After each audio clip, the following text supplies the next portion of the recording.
하나님 아버지 하나님 감사합니다. 오늘도 제가 주님의 십자가 봉을 들고 이 자리에 섰습니다. 주님께서 제게 계시해 주신 그대로 더거나 빼지 않고 그대로 전할 수 있도록 인도하시고 받는 우리 그리스도인들도 주님께서 말씀하신 그대로 더하거나 빼지 말고 그대로 듣고 이해하며 그것이 그들 안에서 크레마로 살아날 수 있도록 전하는 받는 우리 그리스도인들 모두의 은혜를 내려주시옵소서. 모든 말씀 우리 주 예수 그리스도 이름으로 기도드립니다. 아멘.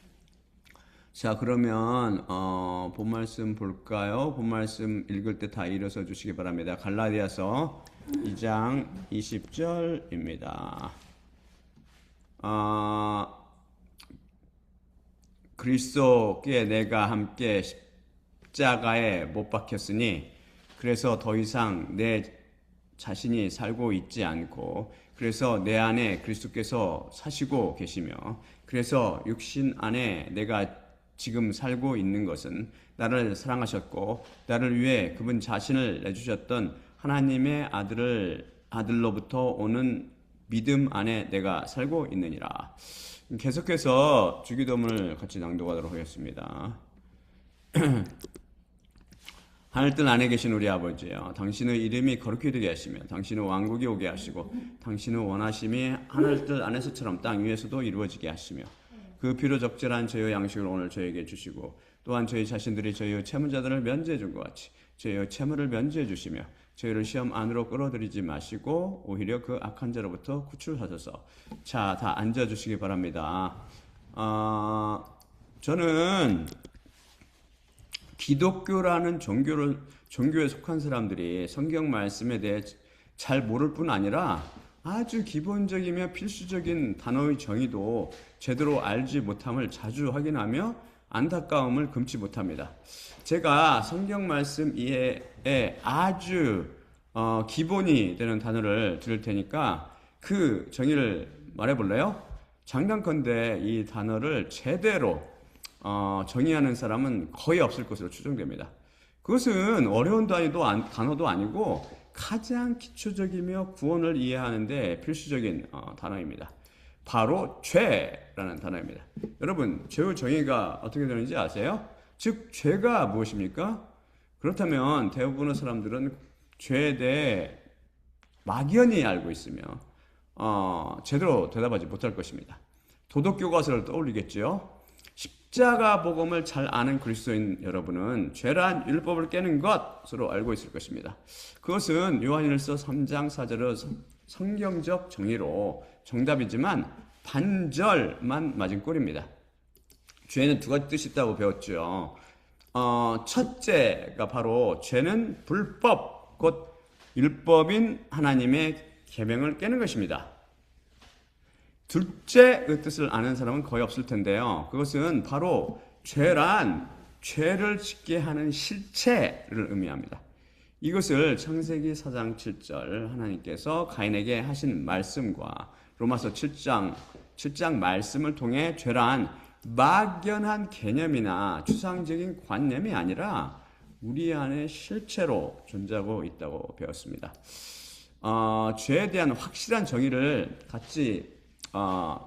제대로 갖고 있지 못하면 성경 말씀을 제대로 이해하지 못하게 됩니다. 막연히 그러겠거니 혼자 착각하기 쉽지요. 다음 슬라이드 제가 보여드릴게요. 로마서 5장 12에서 19절입니다. 로마서 5장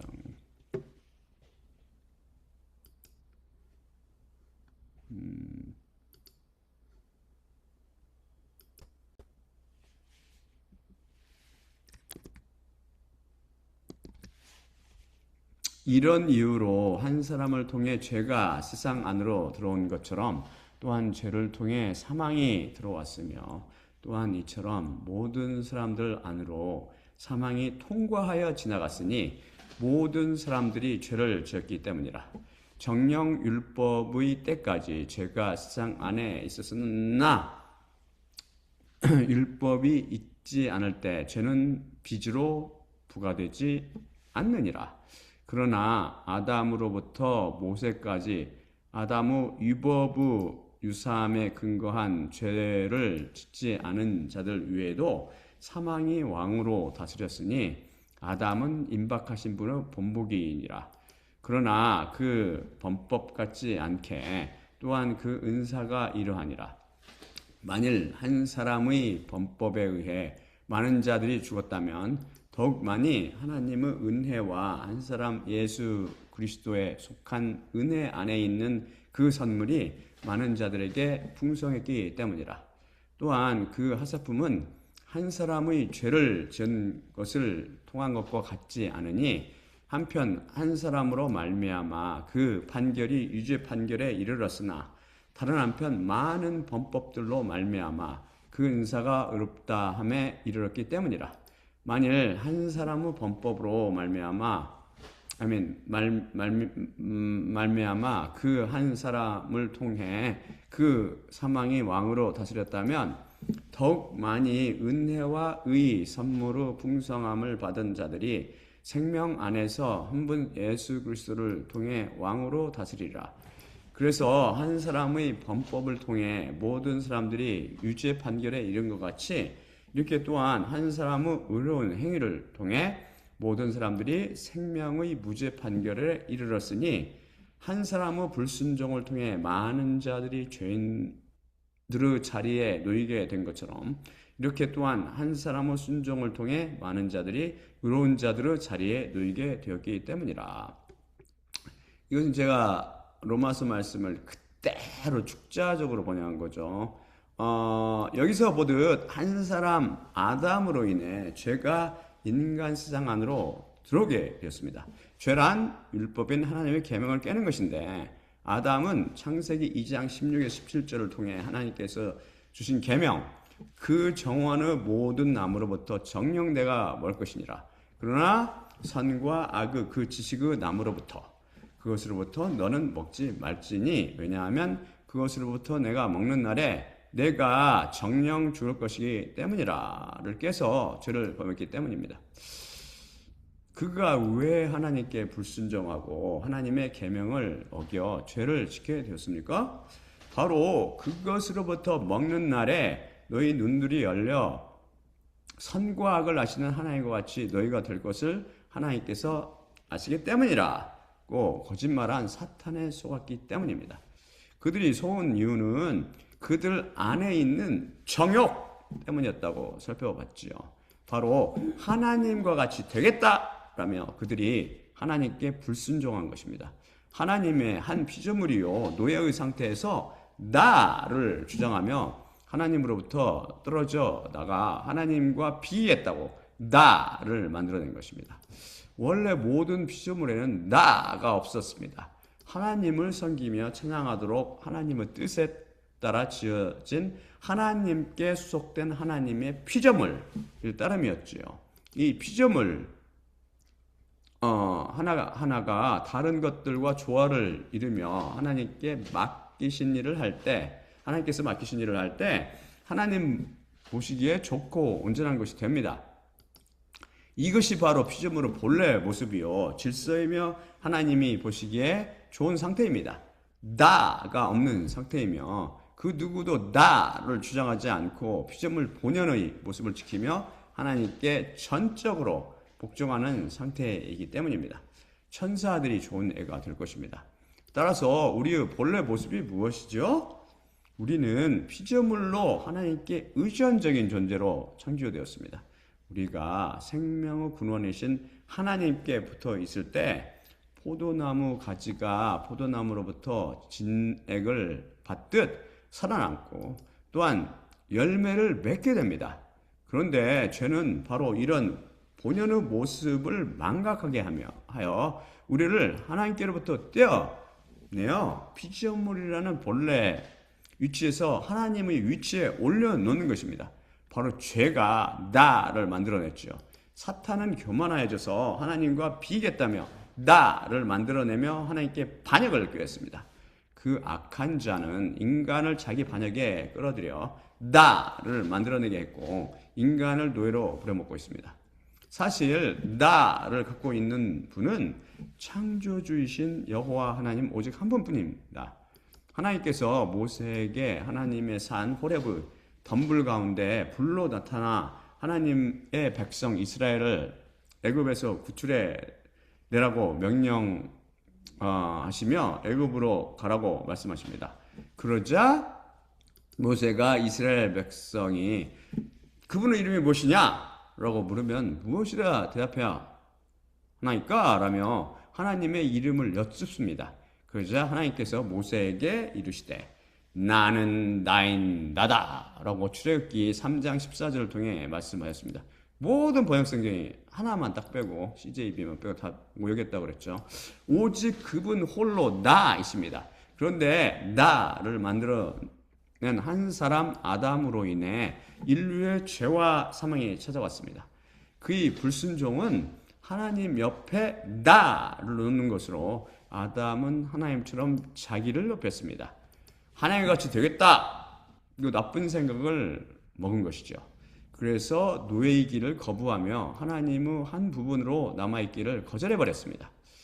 하나님께서는 선악과를 먹지 말라는 계명에 순종하기를 원하셨으나 아담의 욕심과 사탄의 꾀임이 맞아 떨어져서 죄와 사망 아래 놓이게 되었지요.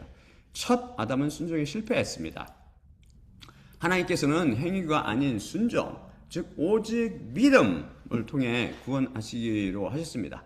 둘째 아담으로 오신 예수님께서는 완전한 순종의 본이 되셨습니다.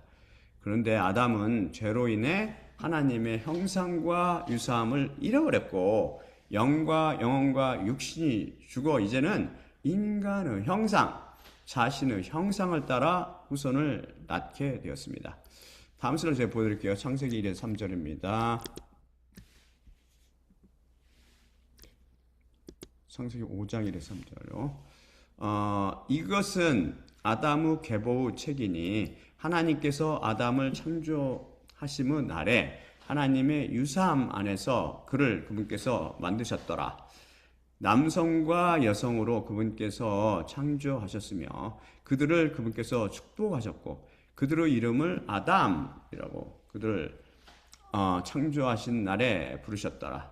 그리고 아담이 130세를 살았고 그의 유사함 안에서 그의 형상에 따라 그가 낳았으니 그의 이름을 셋이라 그가 불렀더라. 여기 보이세요?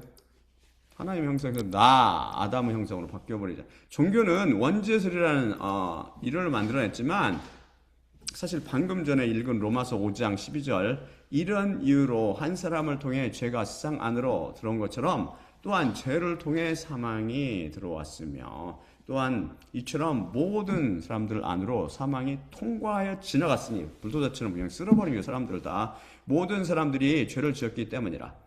이란 말씀은 죄의 유전에 관한 것입니다.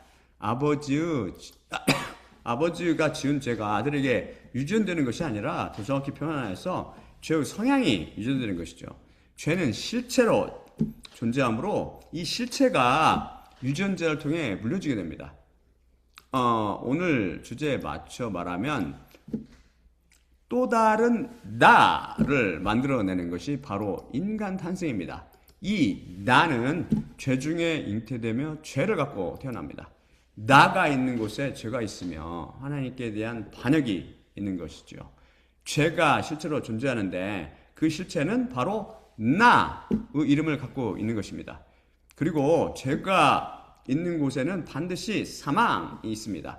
그래서 죄로부터 해방되어 생명을 얻으려면 반드시 이 죄의 실체인 나가 죽어야 됩니다.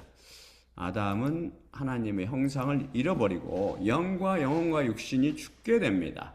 하나님의 형상을 잃은 그는 이제 인간의 형상, 곧 아담의 형상을 가진 후손을 낳게 됩니다. 죄의 실체가 유전자를 통해 유전되기 때문이죠. 인간은 하나님의 형상과 유사함에 따라 창조되었으나 죄로 인해 이것을 잃어버리고 오직 죄의 실체인 나가 살고 있으며 그 이후는 이 나의 형상을 따라 자녀를 낳게 된 것입니다.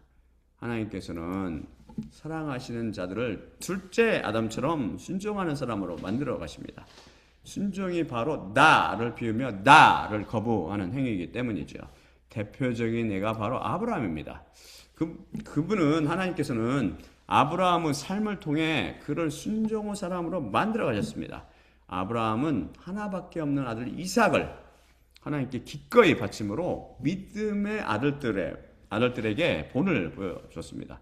많은 사람들이 믿음을 고집이나 자기 열심 혹은 충성으로 잘못 알고 있는데, 믿음은 고집도 열심도 또한 충성도 아닙니다. 이것은 순종입니다. 나를 버리고 하나님께 온전히 맡기고 그분을 따라가는 것이죠. 순종의 또 다른 예가 바로 장차 환란 때 인류 역사상에 나타날 14만 4천입니다. 요한계시록 14장 1에서 5절 제가 보여드릴게요.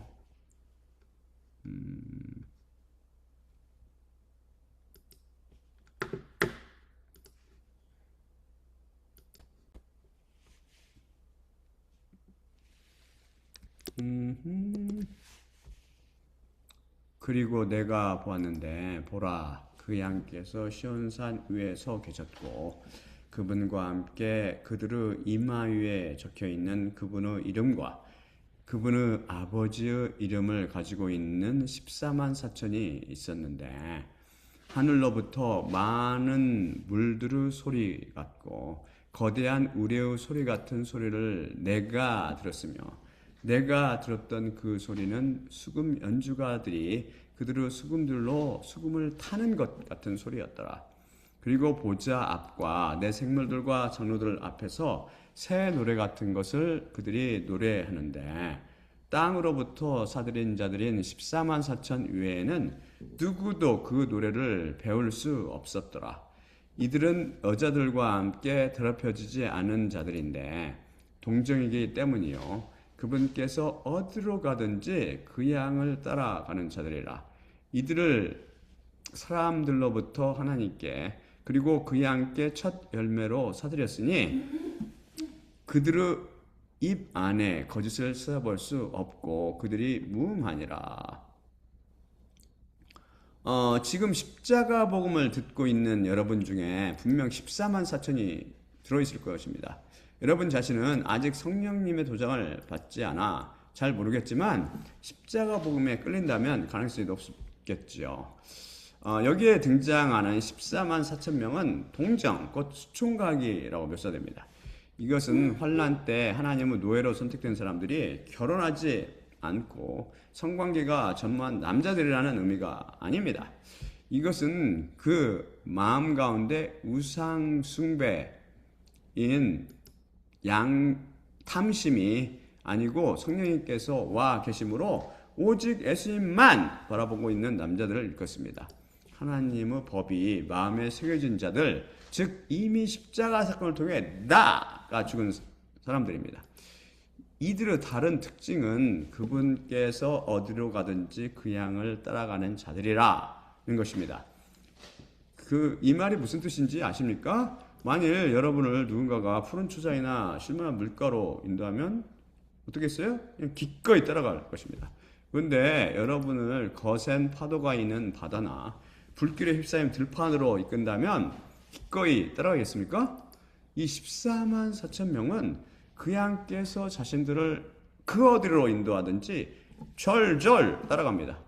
믿음의 참 의미는 나를 거부하고 하나님께 맡기는 것입니다. 달리 표현해서 나를 내동댕이 치고 그분만 절절 따라가는 것이죠.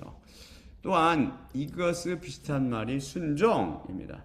하나님께서 이들 노예 14만 4천에게 자신의 신실하심과 사랑과 관심을 끊임없이 보여주셔서 그들이 기꺼이 나를 버리고 목자이신 예수님께 완전히 믿고 맡기며 순종하게 키우신 것이죠. 물 가운데를 지나가게 하시더라도 따라가고 강을 건너게 하시더라도 따라가며 불 가운데로 인도하셔도 아무 말 없이 불평 없이 따라갑니다. 성경 말씀을 통해 선하신 목자이신 그분을 만나 뵙고 고난과 한난을 통해 성경 말씀이 진리임을 다시 확인할 수 있게 된 것입니다. 그래서 그들은 예수 그리스도의 신실하심에 설복당했습니다. 그들의 신앙을 이끄시는 선하신 목자 예수 그리스도의 모습이 보이지 않습니까? 이 14만 수천 명이 하나님과 그 양이신 예수 그리스도의 첫 열매라고 성경은 말씀합니다. 첫 열매란 그분께서 수고하여 수확하게 된 땅의 결실이라는 의미죠.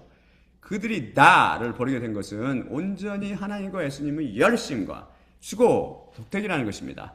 자신들의 노력의 결과도 아니고 열심의 덕택도 아닙니다. 그래서 이것을 은혜라고 부르는 것이죠. 첫 열매는 또한 부활에 참여될 사람들을 일컫는다고 이미 배웠죠. 이들은 모두 장차 부활에 참여하여 시온산에 서게 될 것입니다. 또한 성경은 그들의 입에서 거짓을 찾아볼 수 없고 그들이 무음하다고 즉 흠이 없다고 말씀합니다. 이 성경 말씀을 문자 그대로 받아들이는 사람들도 있더라고요. 자기 자신을 잘 모르기 때문입니다. 그런데 인간이 얼마나 악한지를 모르는 거죠. 그런데 이게 가능합니까? 이렇게 무음하게 가능한 인간이? 인간의 수련과 노력으로는 불가능하죠. 하지만 하나님의 지혜와 능력으로 가능합니다. 이것이 바로 믿음의 놀라운 비밀이라고 배웠습니다. 그들이 하나님과 예수님께 대해 가진 믿음이 그들의 입에 거짓이 없고 그들을 흠이 없는 자들로 간주되게 만든 것이죠. 우리 인간들 보기에 그들의 입이 거짓말을 하며 흠이 많을지 모르나 의로우신 하나님 보시기에 그들은 흠없고 점없는 제물인 유월절 양 예수 그리스도와 동일한 제물입니다. 십자가 사건을 통해 나가 처형당한 그들 속에는 나가 아닌 그리스도께서 살고 계시기 때문입니다. 그래서 나를 보지 않고 그리스도를 보신다고요. 하나님께서는 내 속에 계신. 우리가 불순종에 의해 죄와 사망에 놓이게 되었는데 순종, 곧 믿음을 통해서는 의롭다 인정받고 생명의 무죄 판결을 받게 되었습니다. 예수님께서 십자가를 통해 이루신 공로로 인함이죠. 십자가를 통해 죄의 실체인 나를 죽이셨기 때문입니다. 예수님께서는 십자가를 통해 우리를 다시 하나님의 노예로 만드십니다. 본래 위치를 회복시키시는 거죠. 그래서 십자가의 삶은 나를 죽이는 믿음의 삶입니다. 예수님께서 여러분을 부르십니다. 그런데 그분을 쫓아가려면 무엇을 가장 먼저 하라고 말씀하십니까? 다음 슬라이드 보여드릴게요. 마태복음 16장 24에서 25절입니다. 뭐라고 말씀하시는지 보세요. 예수님께서 가장 보이죠 여기? 그때 예수님께서 그분의 제자들에게 말씀하셨으니 만일 누군가 나의 뒤에 오기를 원한다면 그 자신을 그는 부인해야 하고 그의 십자가를 져야 하며 나에게 따라와야 하느니라. 왜냐하면 누구든지 그의 영혼을 구원하기 원한다면 그것을 그가 멸망시킬 것이며 누구든지 나를 위하여 그의 영혼을 멸망시킨다면 그것을 그가 찾을 것이기 때문이니라. 여기서 그의 자신을 부인해야 하고 라고 말씀하십니다. 그의 자신이란 바로 나를 가리킵니다. 나의 주체는 내 영혼이라고 배웠죠. 그런데 내 영혼이 바로 죄의 실체로 살고 있습니다. 그래서 여러분이 예수님을 따라가는 삶, 그 십자가의 삶이요 순종의 삶을 살려면 먼저 나를 부인해야 합니다. 내 영혼을 멸망시켜야 삽니다. 하나님께 불순종하며 나를 만들어냈던 아담과 달리 나를 부인하며 하나님께 순종해야 하는 것입니다. 그것이 바로 십자가의 삶입니다. 믿음의 삶이죠. 그래서 믿음이란 십자가를 지는 것, 곧 자기를 부인하고 순종하는 것을 말합니다. 왜 나를 멸망시켜야 곧 죽여야 합니까? 이 나가 반역의 주역이요 죄의 근원이며 실체이고 이 나로 말미암아 근심, 걱정, 불안, 우울, 불면, 미움, 시기, 질투, 분쟁, 거짓, 간음, 교만 등등 죄의 증상들이 발생하기 때문입니다. 이 나를 동서검을 통해 그 어떤 인간도 죽이지 못했습니다. 하지만 하나님께서는 그분께서 선택하신 자들이 갖고 있는 나를 믿음의 생활을 통해 깨뜨려 가십니다. 이 나가 깨지고 작아지며 죽어가는 과정이 믿음의 삶이요 신앙생활이죠. 그래서 결국 그분께서는 믿음이 구원받을 만한 상태에 이르면 십자가를 통해 이 나를 죽이십니다. 십자가가 바로 나의 처형대인 것이죠. 다음 슬라이드 갈라디아서 2장 20절입니다. 본 말씀이었죠. 축자적으로 그대로 번역하는 것입니다. 그리스도께 내가 함께 십자가에 못 박혔으니 그래서 더 이상 내 자신이 살고 있지 않고 그래서 내 안에 그리스도께서 사시고 계시며 그래서 육신 안에 내가 지금 살고 있는 것은 나를 사랑하셨고 나를 위해 그분 자신을 내주셨던 하나님의 아들로부터 오는 믿음 안에 내가 살고 있느니라. 여러분이 십자가복음에 익숙하다면 이 말씀이 진짜 진리임을 금방 알죠? 한번 읽어보세요. 오늘 믿음 안에 하나님 아들로부터 오는 믿음, 피해당가진 말씀이잖아요. 하나님 아들로부터 오는 믿음이 여러분한테 오는 게 아니냐고요. 이거는 하나님 아들 예수 그리스도 안에 계신 그 믿음이 우리한테 피로 뿌려진단 말이라. 피로 담가진 말씀으로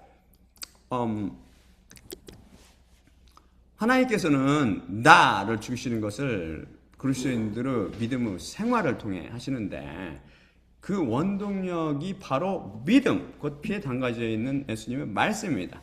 이것이 십자가 복음을 통해 그리스도인 안에 살아있는 씨로 뿌려집니다. 그러면 그것이 겨자씨처럼 살아 있어서 뿌리를 내고 싹을 내며 가지를 뻗고 나무로 자랍니다. 그래서 구원의 이를 믿음으로 성장하면 우리를 예수님과 함께 십자가에 못 박으셔서 옛사람을 죽여 폐기처분하십니다. 그러면 이 피에 담가져 있는 말씀은 믿음을 통해 성령님께서 찾아오십니다. 그러니까 이 피에 담가져 있는 말씀인 믿음을 통해 성령님께서 찾아오시는 거죠. 왜냐하면 성령님께서 바로 생명을 주시는 이로써 예수님의 말씀과 동일한 것이기 때문입니다. 바로 예수님의 음성에는 말씀, 크레마가 영이되어 우리 안에 예수님으로 오시는 것이죠. 성령님께서 찾아오시면 우리에게 도장을 찍어주십니다. 하나님의 거룩한 자라는 인정의 도장을 찍어주시죠. 죄의 실체인 나가 죽은 자, 이제는 바로 나가 죽은 자다라는 표식입니다. 다음 슬라이드 제가 보여드릴게요. 나가 죽는 자가 받는 성령님의 도장.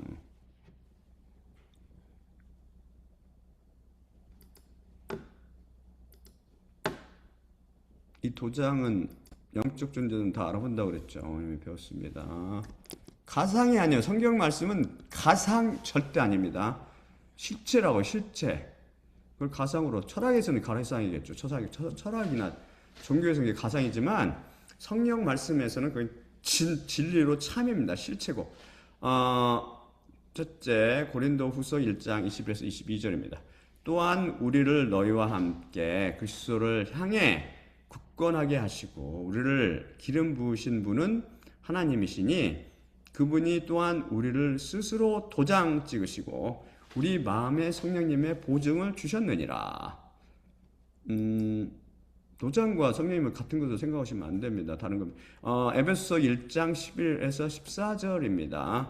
그분 안에서 그분의 원하심의 조언을 따라 모든 것들을 운행하시는 분의 섭리에 따라 또한 우리가 애정되어 제비 뽑혔는데 우리가 그분의 영광을 찬양하게 하며 그리스도 안에서 미리 소망하는 자들이 되게 하셨으니 그분 안에서 또한 너희가 그 진리의 말씀 너희 구원의 복음을 들었고 그분 안에서 또한 믿었으며 약속의 성령님께 의해 도장받았으니 그분은 우리 약속의 보증으로 소유물의 구속에 이르게 하시고 그분의 영광을 찬양하게 하시느니라. 그렇죠? 이 에베소 1장 11에서 14절입니다.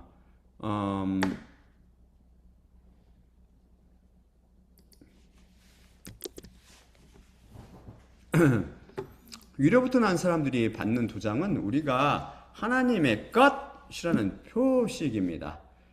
노예는 소유물 취급합니다. 우리가 하나님의 노예라는 것은 우리가 하나님의 것, 그리스도의 것이라는 뜻입니다. 목자들이 소나무 말에게 낙인을 찍어 소유를 분명히 하듯이 하나님께서는 우리에게 성령님의 도장을 찍어 우리가 하나님의 것임을 분명하게 해두셨습니다. 이것은 비유가 아닙니다. 진짜로 그 도장이 위로부터 난 자들의 몸에 찍힙니다. 성령님은 우리 마음에 찾아오시나 성령님께서는 우리 몸에 도장을 찍어주십니다. 갈라디아서 6장 10에서 18절입니다. 대표적인 게 이마라고 그랬죠. 이마. 여기서는 이제 다른 곳에서 제가 보여드릴게요.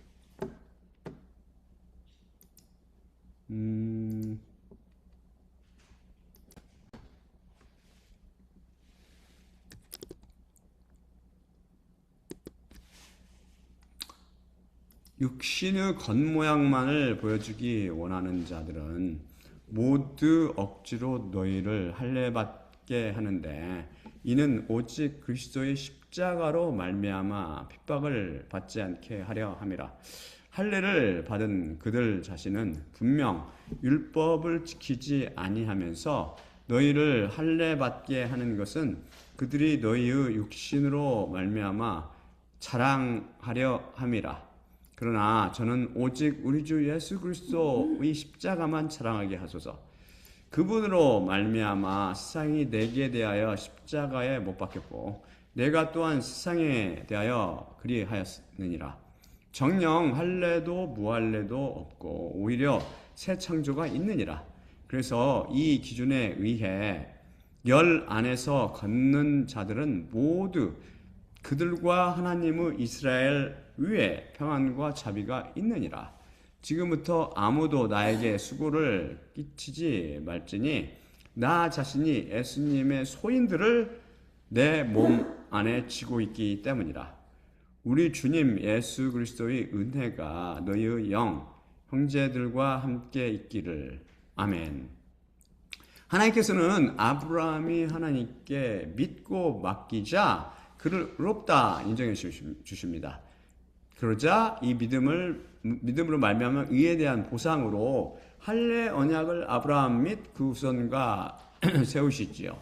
할례 언약을 간략히 요약하면 하나님께서는 이 언약을 통해 고귀한 아버지라는 뜻을 갖는 아브라함에서 많은 민족의 아버지라는 뜻을 갖는 아브라함으로 이름을 바꿔주십니다. 그리고 그를 심히 번성케 하여 많은 민족과 왕들이 그로부터 나올 것을 약속하십니다. 또한 가나안 땅을 아브라함과 그의 씨에게 영원한 기업으로 주시고 그와 그 씨에게 영원한 하나님이 되시겠다고 약속하십니다. 그에 대한 징표로 아브라함을 비롯한 그의 집안에서 난 자들은 물론 심지어 이방인들에게 돈 주고 산 자들까지 모두 포피를 베어 언약의 표를 삼게 하십니다.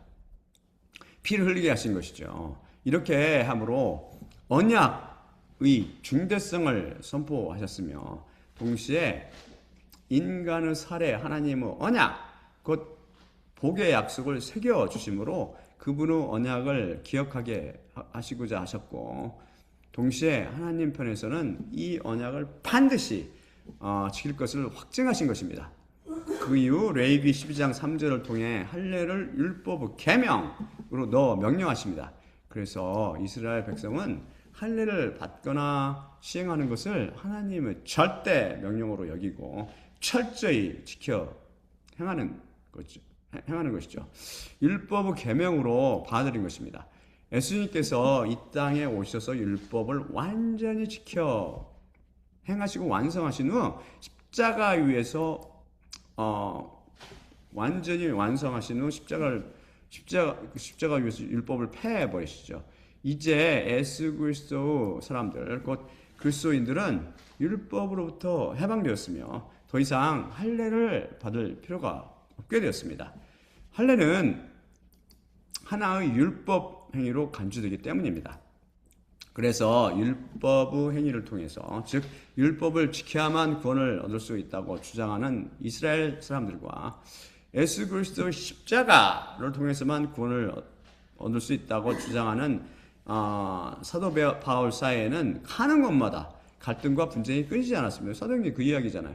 이 분쟁은 현재도 기독교라는 종교를 통해 나온 다른 복음과 온전히 성경 말씀을 통한 십자가 복음 사이에 지속되고 있습니다. 지금 보고 있는 갈라디아서 6장 말씀에서 할례는 율법의 행위로 대표되고 있습니다. 여기서 겉모양만을 보여준다는 바로 헬라어는 유프로소페오란 말인데, 이것은 good, 곧 좋은이라는 뜻의 you와 face나 countenance, 즉 얼굴이라는 뜻의 prosopon, 그 합성어로 좋은 얼굴, 곧 잘생긴 얼굴을 보여준다라는 뜻으로, 본래는 못생겼는데 화장하고 치장하여 잘생긴처럼 보여준다라는 의미입니다. 제가 어렸을 때 기억나는데 어떤 아줌마가 있는데 진짜 예뻤다고, 제가 어린 눈에도. 근데 모욕하고 이게 주고 화장빨을 다 사라진 상태로 오는데 웬 가을 녀석이 오지? 영어로는 make a good showing, 즉 겉모양만 꾸며 그럴듯하게 보이게 한다라는 뜻입니다. 껍데기만 그럴듯하고 속은 썩은 상태이죠. 따라서 육신의 겉모양만을 보여준다는 말은 육신의 할례를 받은 후 이것이 마치 율법을 다 지켜 행한 일인 양 자랑하는 태도를 가리킵니다. 그래서 자기 육신의 할례의 표를 받은 것을 대단한 자랑으로 여겼지요. 한편 나는 유대인이야, 나는 할례 받아, 한편 이들은 할례의 영적 의미는 전혀 모르고 있었습니다. 할례가 무슨 뜻이라고 그랬죠? 할례란 성령님을 통해 죄의몸을 받는 것을 비유함을 전혀 알지 못한 것이죠. 아무튼 이것이 육신의 할례를 행하여, 즉 율법의 행위로 구원을 얻고자 하는 사람들의 모습입니다. 하나님께서 시내산에서 주신 613개의 계명 중 모두 613개 계명을 모두 다 깨고 나서 할례를 딱 받고 나서는 계명의 참 의미를 모르고 글자 그대로 시행한 후, 자, 나 봐라, 나 율법을 철저히 지켜 행했잖아 라고 잘난 체 하는 것이죠. 율법주의자들은 그리스도인들에게 이렇듯 할례를 받음으로 율법을 지켜 행할 것을 강요합니다. 안타깝게도 세상교회를 장악하고 있는 것이 바로 이 율법주의죠.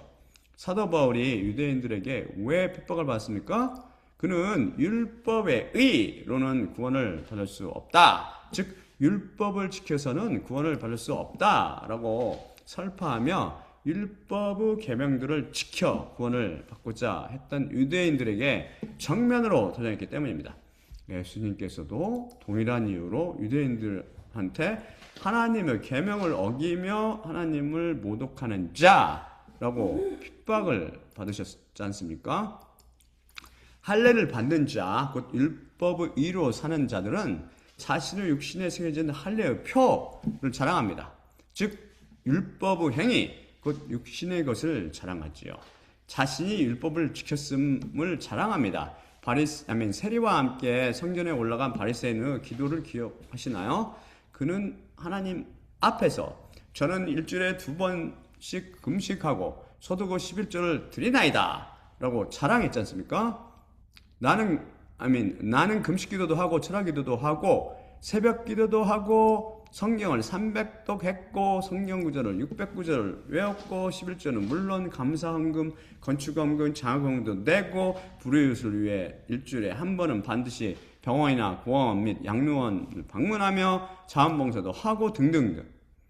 육신의 열매가 바로 사망인데 그 누더기 같은 육신의 의를 자랑하고 있는 것입니다. 바리새인처럼 자신이 입고 있는 옷이 누더기요 넉마 조각임을 깨닫지 못하는 것이죠. 왜죠? 죄로 죽어 사망 안에 거하기 때문에 자신의 죄를 죄로 인식하지 못하는 것입니다. 죄의 주체인 나가 살아있기 때문이죠. 십자가 복음을 전하는 그리스도인들은 세상으로부터 핍박을 받을 수밖에 없습니다. 아니 왜 착한 일을 하지 말라는 거요? 그럼 지금부터 죄 지으며 살라는 멋대로 살라는 거요? 뭐든 하나님께서 기뻐하시는 일을 해야 할 것 아닙니까? 그분께서 명령하신 대로 순종하며 살아야지요. 알고 보니 유승 씨는 사입이네. 저는 절대 착한 일을 하지 말라고 말한 적이 없습니다. 십자가 사건을 통해 죄와 율법으로부터 해방되지 않으면 우리가 죄의 노예이기 때문에 절대 착한 일을 할 수 없습니다. 십자가 사건이 일어나지 않는 모든 사람들의 행위는 무슨 일을 하든지 인간들 볼 때 그 껍데기는 착하고 의롭게 그럴듯하게 보여도 완벽을 요구하시며 충심을 깨뜨려 주시는 완전하고 의롭고 거룩하신 하나님 보시기에는 그 하나하나가 관역에서 빗나가는 행위요. 기준에 도달하지 못한, 그래서 그 정의가 뭐였죠? 이거 된 정의가 죄잖아요. 죄악된 행위입니다. 나가 죽지 않은 한 착한 일을 하려는 그 뿌리에도 나의 의라는 죄가 도사리고 있기 일쑤입니다. 그래서 바울 형제가 그러나 저는 오직 우리 주 예수 그리스도의 십자가만 자랑하게 하소서라고 고백했듯이 저도 동일한 것을 고백하며 오직 예수님, 오직 십자가라고 애치고 있는 것입니다. 이렇게 할례를 받으라고 율법을 들먹이며 행위를 주장하는 자들에 대해 바울이 경고합니다. 지금부터 아무도 나에게 수고를 끼치지 말지니 나 자신이 예수님의 소인들을 내 몸 안에 지고 있기 때문이라. 지금부터 할례 운운하며 바울을 괴롭히지 말라는 의미입니다. 여기서 예수님의 소인들에서 소인은 헬라어 스티그마로 마크 즉 표나 브랜드 곧 소인이라는 뜻입니다. 목자들이 자기의 소나 말을 다른 사람의 것과 구분하기 위해 찍는 화인, 이걸 소인이라고 그러잖아요. 화인을 말하죠. 옛날 죄인들한테 찍는 거는 낙인이라고 부르고 이것은 소인이라고 부르는 거죠. 영어에서 스티그마라는 단어는 오명이나 낙인 등 불명예스러운 딱지를 의미합니다. 하지만 성경 말씀에서 이 단어는 단 한 차례 쓰였는데 소인, 곧 성령님께서 찍으신 불도장의 표식을 의미합니다. 좋은 의미지요. 여기서 바울은 육신이라는 단어가 아닌 몸이라는 단어를 썼습니다. 그것은 소마죠. 스락스가 아니라 소마. 그것은 옛사람이 죽은 후 새 창조물로 태어난 새 사람이 입고 있는 영과 영혼과 몸들 중에서 몸을 의미하기 때문입니다. 생물학적 육체인 육신과는 다르지만 실제로 존재하는 실체로 영적 존재로 눈에는 보입니다. 그 메뚜기들 황충으로 잘못 보낼 때 그 메뚜기도 눈에도 보인다고 그랬잖아요. 이 사람들은 피해간단 말이에요. 환란이 오면 그는 육신의 백날 받아도 전혀 사람을 구원시켜주지 못할 육신의 할례가 아닌 이미 위로부터 나서 새 창조에 속한 자신의 새 사람의 몸에 갖고 있는 구원에 대한 보증, 도장을 자랑합니다. 성령님의 포가 그의 몸에 여럿 있었던 것이죠. 대표적인 것이 이마에 찍힌 것입니다. 나가 이미 죽었고 나는 새 창조에 속해 내 안에 예수님께서 사시고 계신다라는 증언이죠. 뭐 구원받은 사람한테, 그래서 이게 하나님께 확실히 구원받은 사람한테 할례받아 구원받아 이렇게 말하는 게 얼마나 우습습니까? 그래서 여러분이 위로부터 나서 하나님의 새 창조에 속한 피조물에 참여하려면 반드시 이 나가 죽는 사건이 일어나야 합니다. 이것을 옛사람이 죽는다라고도 표현합니다. 바로 나가 죄의 근원이며 나로 인해 죄가 실체로 주도권을 잡기 때문이죠. 다음 슬라이드 보실게요. 로마서 6장 6에서 7절입니다. 나는 반드시 죽어야 돼요. 이것을 알고 있으니 우리의 옛사람이 그분과 함께 십자가에 못 박힌 것은 죄의 몸이 폐기되어 더 이상 우리가 죄에게 노예로 섬기지 못하게 하려 함이니 죽은 자가 죄로부터 방명되기 때문이라. 옛사람을 죄의 몸이라고 말씀이 증언하십니다. 이 옛사람의 실체가 바로 나이죠. 이 나가 죽으면 나가 죽고 내 속에 그리스도 곧 성령님께서 사시는 새 사람이 탄생합니다. 본 말씀에도 읽었죠. 하나님께서 이 새 피조물을 지으십니다. 다음 슬라이드 제가 보여드릴게요. 에베소 4장 20-14절입니다.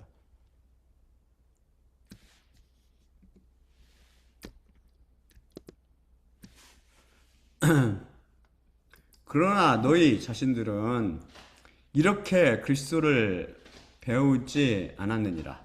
만일 참으로 그분을 너희가 듣고 그분 안에서 가르침을 받는다면 진리가 예수님 안에 있는 것 같이 너희는 이전의 행습에 관해서는 속임수 정욕을 따라 썩어져 있는 옛사람을 벗어버리고 너희 생각의 영에 새롭게 되며 의와 진리의 거룩함 안에서 하나님을 따라 창조된 새 사람을 입느니라.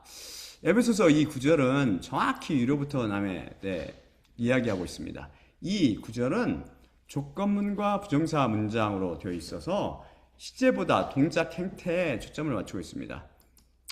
조건절이 무엇이죠? 그것은 만일 참으로 그분을 너희가 듣고 그분 안에서 가르침을 받았다면 입니다. 그럼 귀결절은요, 너희는 이전의 행습에 관해서는 속임수의 정욕을 따라 썩어져 있는 옛사람을 벗어버리고 너희 생각의 영에 새롭게 되며 의와 진리의 거룩함 안에서 하나님을 따라 창조된 새 사람을 입느니라가 됩니다. 조건절은 지금 여러분이 하고 있는 것을 말씀하시는 것 아닙니까? 저를 통해 예수님의 말씀을 듣고 그분 안에서 가르침을 받고 있지 않습니까? 그런데 이 조건절을 시작하는 만일 참으로에 주의하시기 바랍니다. 제 설교를 진심으로 간절하게 거짓처럼 강구하는 영으로 듣는 것이 중요합니다.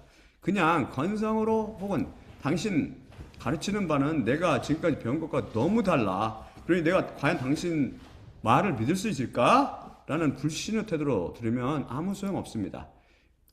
그런 식으로 바리새인들이 예수님을 시험하다 모두 낭패봤지요. 간절하게 듣고 겸손하게 가르침을 받는다면 필연적으로 도출되는 결론이 무엇입니까? 옛사람을 벗게 되고 정신의 영에 새롭게 되며 새 사람을 잊게 됩니다. 이것은 정확히 죄의 근원이며 모든 재앙의 뿌리가 되는 나가 죽고 의 근원이시며 복의 뿌리가 되시는 그리스도 곧 성령님께서 나의 영과 합쳐져 하나가 되는 사건을 증언하고 있습니다. 여러분, 십자가 복음을 심각하게 받아들이고 반복해서 들으세요. 그러면 나가 죽고 그리스도께서 여러분 안에 살아나실 것입니다. 오늘도 새로운 진리를 배우셨나요? 그럼 마지막으로 고린도전서 11장 24에서 26절 읽고 마치도록 하겠습니다.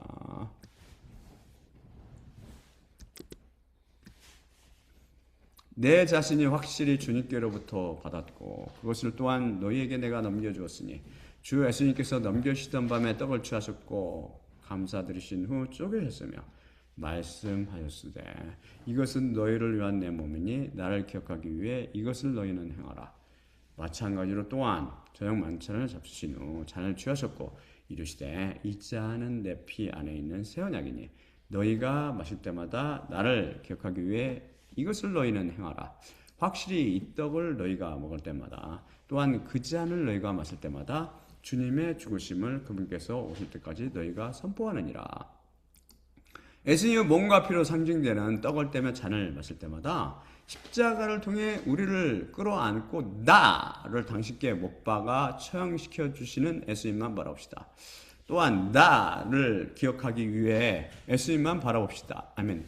또한 나를 기억하기 위해 떡을 떼며 잔을 마시라고 말씀하신 나가 있으면 예수님 한 분이죠. 나를 기억하기 위해 떡을 떼며 잔을 마시라고 말씀하신 예수님의 명령에 순종할 때마다 주님의 죽으심을 그분께서 오실 때까지 선포한다는 말씀을 마음에 새기고 나를 부인하고 십자가를 지고 그분께 맡기고 순종하는 삶을 통해 나가 십자가 위에서 처형당하고 새로운 피조물로 다 태어나게 되기를 기도드립니다. 자, 그럼 제가 기도하고 마치도록 할게요. 하나님 아버지 하나님 감사합니다. 오늘 말씀 주시니 감사합니다. 우리는 아담 한 사람을 인해서 나가 만들어졌고 그 나가 유전되어 지금까지 우리에게 전달됐으며 이 나가 바로 죄의 주체이며 죄의 실체이고 죄의 근원임을 배웠습니다.